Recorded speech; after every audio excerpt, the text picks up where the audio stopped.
Hey everyone, it's Coria Chavez, recruitment specialist with Girl Scouts of Southwest Texas. Once again, welcoming you to another episode of our Girl Scout Virtual Book Club.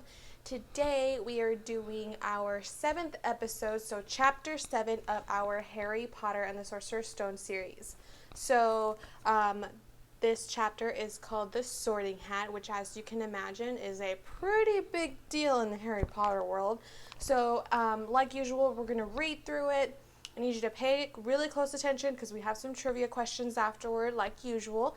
And then at the end, we're going to have a sorting hat activity that you can do at home and help your friends and family get sorted into their own Hogwarts houses if they haven't already. Okay? So let's go ahead and get started. So Chapter 7, The Sorting Hat. The door swung open at once. A tall, black-haired witch in emerald green robes stood there. She had a very stern face, and Harry's first thought was that she was not someone to cross. "The first years, Professor McGonagall," said Hagrid. "Thank you, Hagrid. I will take them from here." She pulled the door wide. The entrance hall was so big you could have fit the whole of the Dursleys' house in it. The stone walls were lit in flaming torches like the ones in Gringotts, and the ceiling was too high to make out, and a magnificent marble staircase facing them led to the upper floors. They followed Professor McGonagall across the flagstone floor. Harry could hear the drone of hundreds of voices from the doorway to the right. The rest of the school must already be here, but Professor McGonagall showed the first years into a small empty chamber off the hall. They crowded in, standing rather closer together than they would usually have done, peering out nervously. "Welcome to Hogwarts," said Professor McGonagall. "The start of term banquet will begin shortly, but before you take your seats in the Great Hall, you will be sorted into your houses." The sorting is a very important ceremony because while you are here, your house will be something like your family within Hogwarts. You will have classes with the rest of your house, sleep in the house dormitory, and spend your free time in your house common room. The 4 houses are called Gryffindor, Hufflepuff, Ravenclaw, and Slytherin. Each house has its own noble history, and each has produced outstanding witches and wizards. While you are at Hogwarts, your triumphs will earn you house points, while any rule breaking, and you will lose house points. At the end of the year, the house with the most points is awarded the House Cup, a great honor. I hope each of you will be a credit to whichever house becomes yours. The sorting ceremony will take place in a few minutes in front of the rest of the school. I suggest you all smarten yourselves up as much as you can while you are waiting. Her eyes lingered for a moment on Neville's cloak, which was fastened under his left ear, and on Ron's smudged nose. Harry nervously tried to flatten his hair. "I shall return when we are ready for you," said Professor McGonagall. "Please wait quietly." She left the chamber. Harry swallowed. "How exactly do they sort us into houses?" asked Ron. "Some sort of test, I think. Fred said it hurts a lot." But I think he was joking. Harry's heart gave a horrible jolt. A test in front of the whole school? But he didn't know any magic yet. What on earth would he have to do? He hadn't expected something like this the moment they arrived. He looked around anxiously and saw everyone else look terrified too. No one was talking much except for Hermione Granger, who was whispering very fast about all the spells that she had learned and wondering which one she'd need. Harry tried not to listen to her. He'd never been more nervous, never, not even when he had to take a school report home to the Dursleys saying that he had somehow turned his teacher's wig blue. He kept his eyes fixed at the door. Any second now, Professor McGonagall would come back and lead him down to his doom. Then something happened that made him jump about a foot in the air. Several people behind him screamed. "What the?"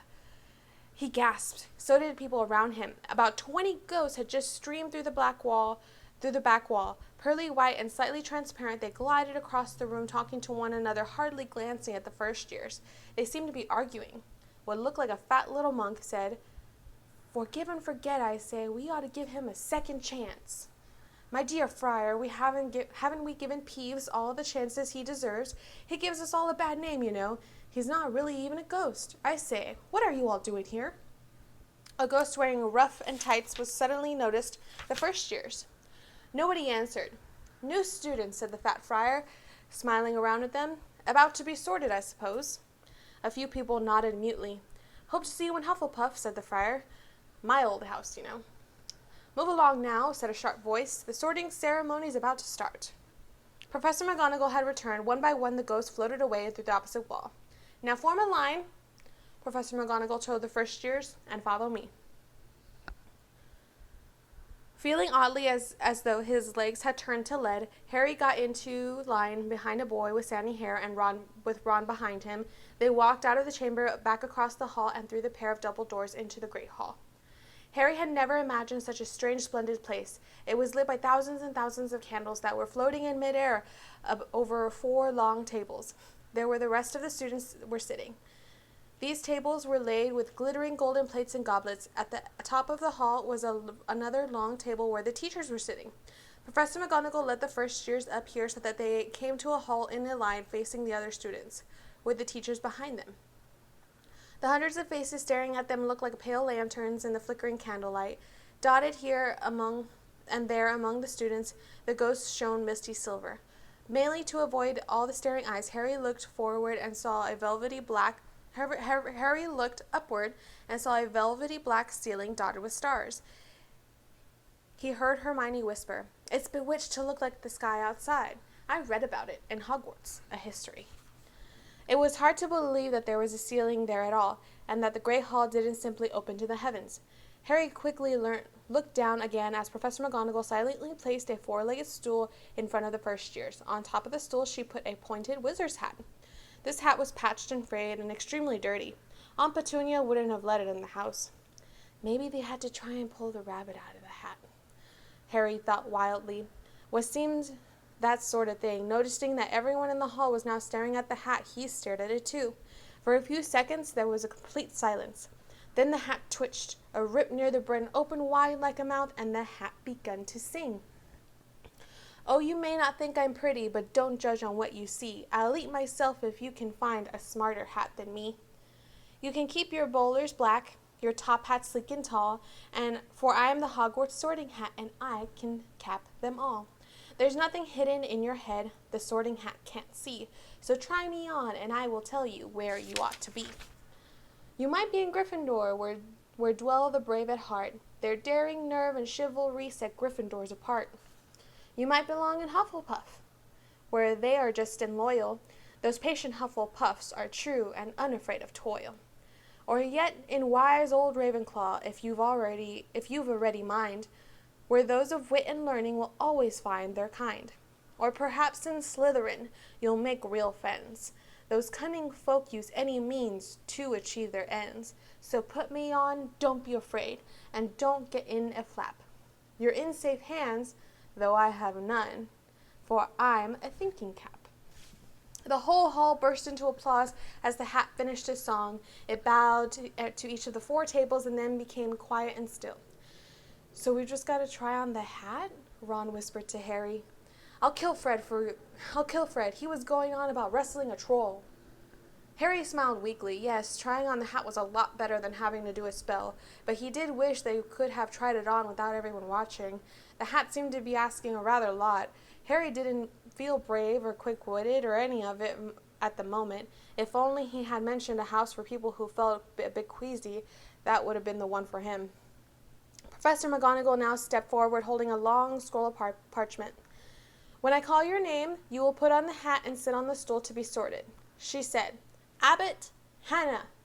A pink-faced girl with blonde pigtails stumbled out of line, put on the hat, which fell right down over her eyes, and she sat down. A moment's pause. "Hufflepuff!" shouted the hat. The table on the right cheered and clapped as Hannah went to sit down on the Hufflepuff table. Harry saw the ghost of the fat friar waving merrily at her. "Bones, Susan?" "Hufflepuff!" shouted the hat again, and Susan scuttled off to sit next to Hannah. "Boot, Terry?" "Ravenclaw!" The table from the left clapped this time. Several Ravenclaws stood up to shake hands with Terry as he joined them. "Brocklehurst Mandy" went to Ravenclaw too, but Brown Lavender became the first new Gryffindor, and the table on the far left exploded with cheers. Harry could see Ron's twin brother calling. Bulstrode Millicent then became a Slytherin. Perhaps it was Harry's imagination. After all, he'd heard about Slytherin, but he thought they looked like a rather unpleasant lot. He was starting to feel definitely sick now. He remembered being picked for teams during gym at his school. He had always been last to be chosen, not because he was no good, but because no one wanted Dudley to think they liked him. Finch, Fletchy, Justin, Hufflepuff. Sometimes Harry noticed that the hat shouted at the house once, but at others it took a little while to decide. Finnegan Seamus, the sandy-haired boy next to Harry in line, sat on the stool for almost a whole minute before the hat declared him a Gryffindor. Granger, Hermione. Hermione almost ran to the stool and jammed the hat eagerly on her head. Gryffindor! Shouted the hat. Ron groaned. A horrible thought struck Harry, and as horrible thoughts always struck you when you're nervous.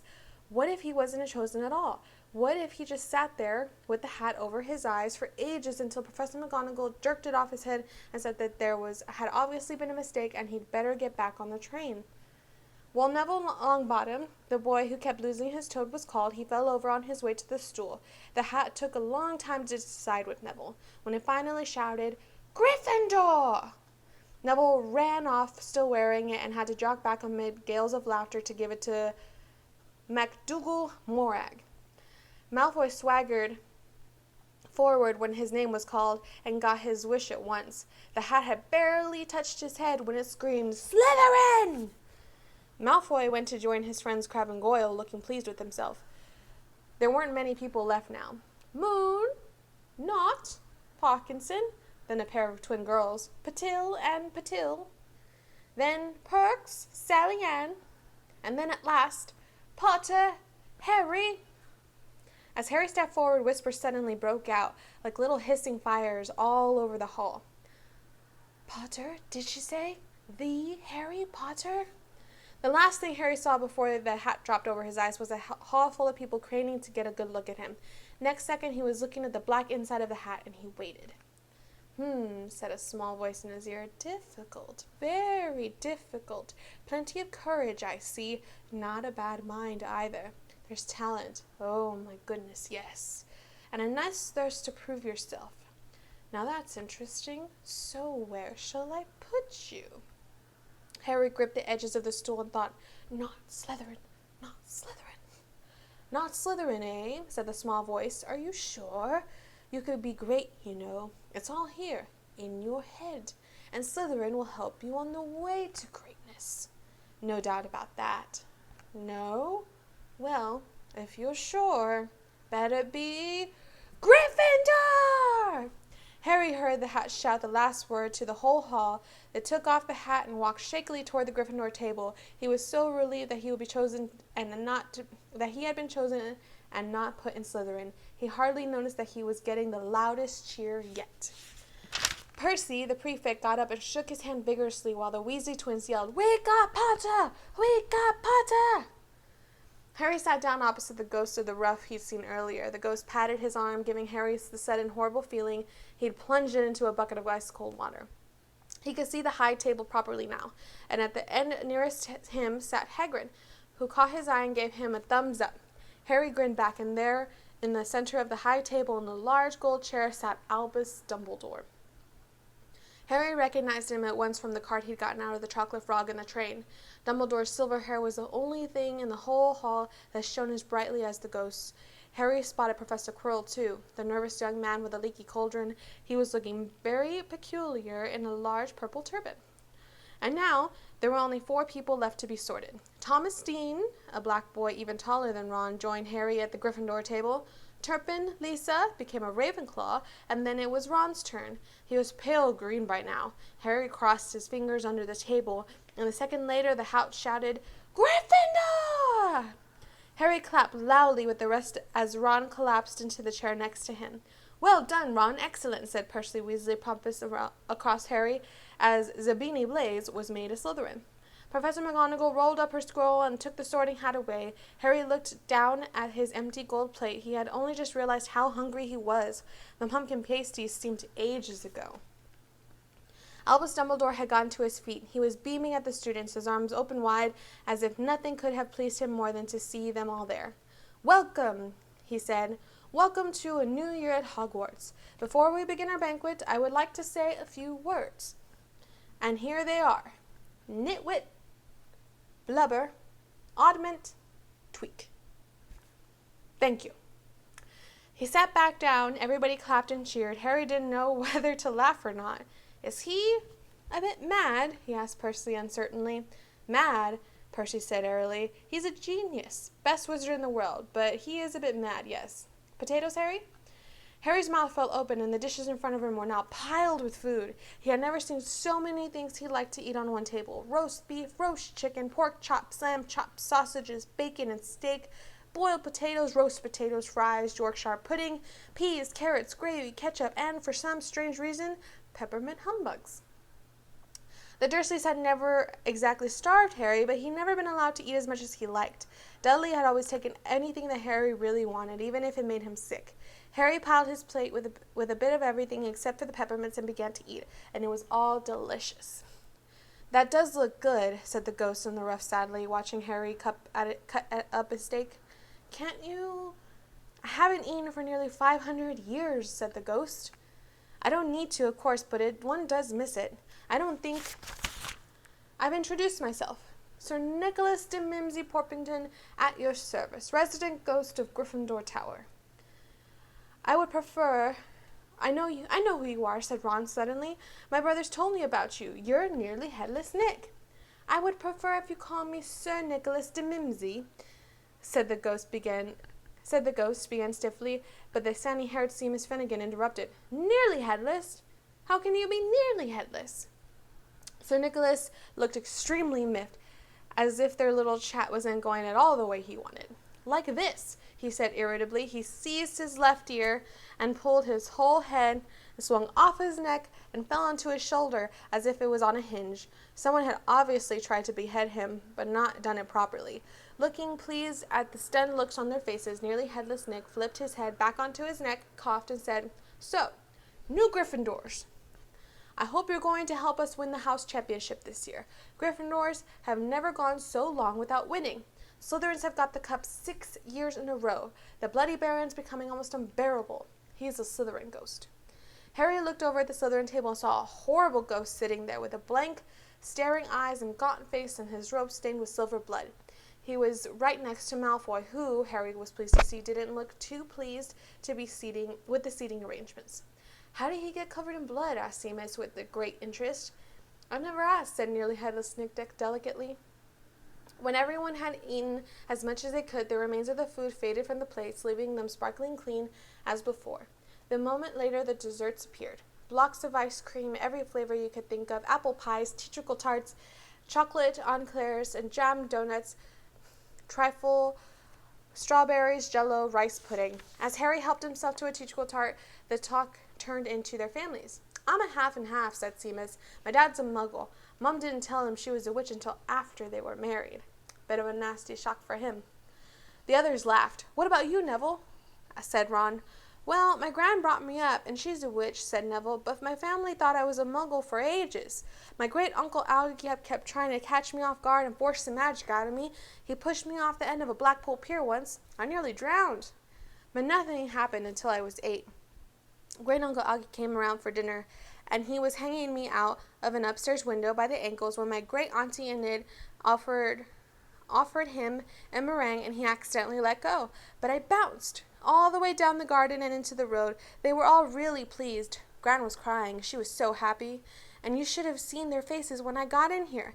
They thought I might not be magic enough to come, you see. Great-uncle Augie was so pleased, he bought me my toad. On Harry's other side, Percy, Weasley, and Hermione were talking about lessons. I do hope they start right away. There's so much to learn. I'm particularly interested in transfiguration, turning something into something else. Of course, it's supposed to be very difficult. You'll be starting small, just matches into needles, that sort of thing. Harry was starting to feel warm and sleepy. He looked up at the high table again. Hagrid was drinking deeply from his goblet. Professor McGonagall was talking to Professor Dumbledore. Professor Quirrell, in his absurd turban, were talking to a teacher with greasy black hair and a hooked nose and sallow skin. It happened very suddenly. The hook-nosed teacher looked past Quirrell's turban straight into Harry's eyes, and a sharp, hot pain shot across the scar on Harry's forehead. Ouch! He clasped his hand to his forehead. What is it? Asked Percy. Nothing. The pain had gone quickly as it had come. Harder to shake off was the feeling that Harry had gotten from the teacher's look, a feeling that he didn't like Harry at all. "Who's that teacher talking to Professor Quirrell?" he asked Percy. "Oh, you know Quirrell already, do you? No wonder he's looking so nervous. That's Professor Snape. He teaches potions, but he doesn't want to. Everyone knows he's after Quirrell's job. Knows an awful lot about the dark arts, Snape." Harry watched Snape for a while, but Snape didn't look at him again. At last the desserts too disappeared, and Professor Dumbledore got to his feet again, and the hall fell silent. Ahem! Just a few more words now that we're all fed and watered. I have a few start of term notices to give you. First years should note that the forest on the grounds is forbidden to all pupils, and a few of our older students would do well to remember that as well. Dumbledore's twinkling eyes flashed in the direction of the Weasley twins. I have also been asked by Mr. Filch, the caretaker, to remind you all that no magic should be used between classes in the corridors. Quidditch trials will be held the second week of the term. Anyone interested in playing for their house teams should contact Madam Hooch. And finally, I must tell you that this year, the third-floor corridor on the right-hand side is out of bounds to everyone who does not wish to die a very painful death. Harry laughed, but he was one of a few who did. "He's not serious," he muttered to Percy. "Must be," said Percy, frowning at Dumbledore. "It's odd because he usually gives us a reason why we're not allowed to go somewhere. The forest is full of dangerous beasts. Everyone knows that. I do think he might have told us prefects at least. And now, before we go to bed, let us sing the school song," cried Dumbledore. Harry noticed the other teachers' smiles had become rather fixed. Dumbledore gave his wand a little flick, as if he was trying to get a fly off the end, and a long golden ribbon flew out of it, which rose high above the tables and twisted itself snake-like into words. "Everyone pick their favorite tune," said Dumbledore, "and off we go." And the school bellowed, "Hogwarts, Hogwarts, Hoggy-Warty Hogwarts, teach us something, please." Whether we be old and bald, or young with scabby knees, our heads could do with filling with some interesting stuff, for now they're bare and full of air, dead flies and bits of fluff. So teach us things worth knowing, bring back what we've forgot. Just do our best, we'll do the rest, and learn until our brains all rot. Everybody finished the song at different times. At last, only the Weasley twins were left singing along to a very slow funeral march. Dumbledore conducted their last few lines with his wand. When they had finished, he was one of those who clapped the loudest. "Ah, music," he said, wiping his eyes, "a magic beyond all we do here. And now, bedtime. Off you trot." The Gryffindor first years followed Percy through the chattering crowds, out of the great hall, and up the marble staircase. Harry's legs were like lead again, but only because he was so tired and full of food.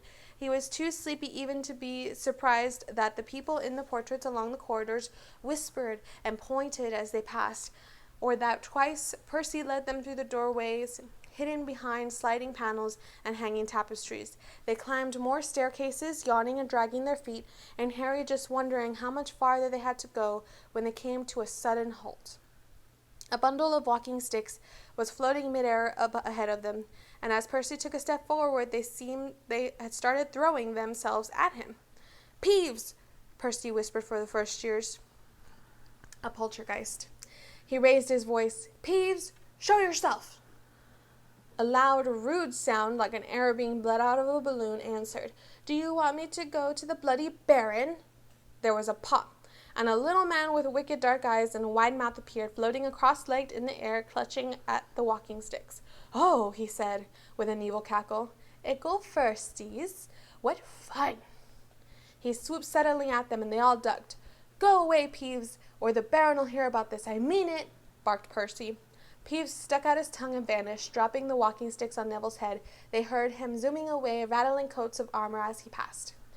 "You want to watch out for Peeves," said Percy, as they set off again. "The Bloody Baron's the only one who can control him, and he won't listen to us prefects. Here we are." At the very end of the corridor hung a portrait of a very fat woman in a pink silk dress. "Password," she said. "Caput Draconis," said Percy, and the portrait swung forward to reveal a hole in the wall. They all scrambled through it, and Neville needed a leg up, and found themselves in the Gryffindor common room, a cozy round room full of squashy armchairs. Percy directed the girls through the one door to their dormitory and the boys through another, and at the top of the spiral staircase they were obviously in one of the towers. They found their beds at last, 5 four-posters hung with the deep red velvet curtains, and their trunks had already been brought up. Too tired to talk much, they pulled on their pajamas and fell into bed. "Great food, isn't it?" Ron muttered to Harry through the hangings. "Get off, Scabbers! He's chewing my sheets." Harry was going to ask Ron if he had any treacle tart, but he fell asleep almost at once. Perhaps Harry had eaten a bit too much because he was a very strange dream. He was wearing Professor Quirrell's turban, which kept talking to him, telling him he must transfer to Slytherin at once because it was his destiny. Harry told the turban he didn't want to be in Slytherin. He got heavier and heavier, and he tried to pull it off, but it had tightened painfully, and there was Malfoy, laughing at him as he struggled with it. Then Malfoy turned to a hook-nosed teacher, Snape, whose laugh became high and cold. There was a burst of green light. Harry woke up, sweating and shaking. He rolled over and fell asleep again, and when he woke the next day, he didn't remember the dream at all.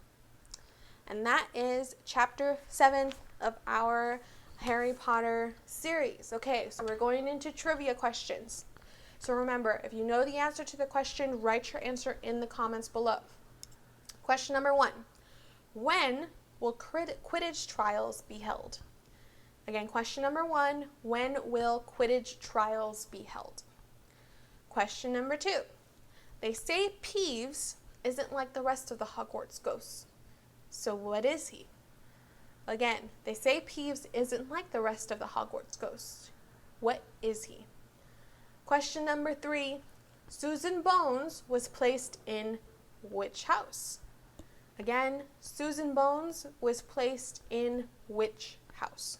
Okay, so those are your 3 trivia questions. Make sure you put your answers in the comments below. And now it's time for our activity. So our activity today is that we are going to make our own sorting hat. I included a link to a website where you can actually get a PDF printout that's really nice, already made and done up for you, that you can just print at home, cut it out, fold it, and then have it ready to go. Or if you're like me, I don't have a printer at home, so I decided to just copy the graphics and everything that it had on it onto a piece of paper, and I made it myself. Really, really easy to do. So you can do it either way, whichever you prefer, but this is your sorting hat. Some of you might have done games like this while you were at school with your friends. If you haven't, I can probably guarantee you your moms have, and your aunts and your cousins, because this used to be really popular when we were little. But you made your own sorting hat. Basically what you do is you hold it like this, so your fingers go here into these little teepees, right? And you got 4 options. There's a cauldron, there's Hedwig, there's a snitch, and then there's a book. So each of them have a number next to them. So I'm going to go with the cauldron. I'm going to pick the cauldron. It says number 3. So I'm going to open it. 1, 2, 3, right? So it gives me 4 options in here. I don't know if you can see them. One is hat, seeker, lumos, and broom. So you're going to have their person choose one. So for this one, I'm going to go ahead and choose lumos. Lumos has 5 letters, so I'm going to switch it again 5 times. 1, 2, 3, 4, 5. Okay, so I have a couple more options in here. Azkaban, wand, stupefy, and padfoot. I'm going to go with wand, so 4. 1, 2, 3, 4. Okay, and then I have 1 more to choose. So again, I can choose between Azkaban, wand, stupefy, and padfoot. So I'm going to go ahead and choose stupefy. So it's right there. So I'm going to get this flap. I'm going to pick it up and see what it says. It says, oh, it made me a muggle. So you have the option to get any one of the houses. You can get Gryffindor, Ravenclaw, Slytherin, or Hufflepuff, or it'll tell you to start all over again from the beginning, or it'll tell you you're a muggle. The way it told me, apparently I'm a muggle. I think it's lying because I think I'm a Ravenclaw. So, like I said, you can print it out on your own from the website, or you can go ahead and copy it on a piece of paper the way I did. And I just still want to give you a little bit of heads up when you're actually making it, whether you cut it out or you do it on your own. You put all of the information on one side of the paper, right? And when you're getting ready to fold it, you want to put it with the color side, side with all of your information on it, down. Okay? Then from there, you fold in the corners of the paper, right? Like so, to the center of your sheet. Then from there, you want to flip it and do the same thing here, corners to the center. And then you're going to fold that in half and in half again, just so that it creases really well. And then here are your flaps that you should be able to stick your fingers in and start your sorting game. Now, hopefully when you do this, you're not sorted into being a muggle. But in case you are, just do it again. So it's really cute, really fun. Another thing is, if you want to be officially sorted into your house, you can go to www.pottermore.com and take the Sorting Hack actual official quiz to get sorted into your official house. Like I said, I'm a Ravenclaw, my mom's a Ravenclaw, my sister's Gryffindor, I know a few Slytherins, and I know some Hufflepuffs out there too. So it's a really cool, fun little activity. So ask your parents' permission, and if you can, go ahead and go and take the test. I highly recommend it. In other book news today, so not Harry Potter, but I guarantee you some of you right here are Twilight fans. In book news today, Stephanie Meyer, the author of the Twilight saga, has released or announced that there will be another book installment to the Twilight saga called Midnight Sun. It is going to be released on August 4th and will tell this Twilight story from Edward Cullen's perspective. So I don't know if some of you kiddos are excited, but for me, I am so excited for that. So just wanted to share that bit of news and information. It's really exciting stuff in the book world right now. So thank you again for joining me on our book club and joining me for this activity. If you are going to be doing your own sorting hat, let me know in the comments below once you've done it, and tell me what the members of your families are. Tell me what you are. What house are you in? What house are the members of your family in? Okay. Thank you so much for joining me. You guys are doing a great, great job. And I hope to see you again in our next episode. Bye.